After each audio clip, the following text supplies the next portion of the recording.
Буклет әдісі. Мына буклеттің шаблоны көрсетілген сандардың есептік және реттік атауын жазады. Сосын оған сөйлем құрастырады оқушы. Сосын оны қиып буклет жасауға болады. Мына жерде атын жазады, күнін жазады. Бүктеп тапсырса да болады мұғалімге.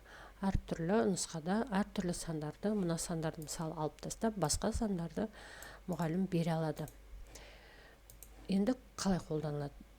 Мысалы көрсетілген сан 7. Мына жерде мына сөз жазылу тұрмайды. Оны оқушы жазады. Есептік атауы 7, реттік атауы 7. Мына жерде де мына сандар, мына сөздер жазылмайды. Тек қана сызулар беріледі, сызықтар тұрады, оған жазады. 20 реттік сан есімге айналдырады. 20-шы. Енді 20-шы деген сөздің құрамын түбірі мен жұрнағын ажыратып көрсетеді. Немесе сөйлем құрастыруға да мына шаблондар тұр.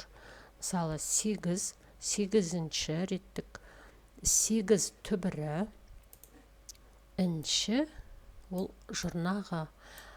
Енді сөйлем құрастырамыз. Есептік атауына 8 бала отыр, реттік атауына 8-ші бала ойнап отыр. Осылай буклет әдісін қолдануға болады.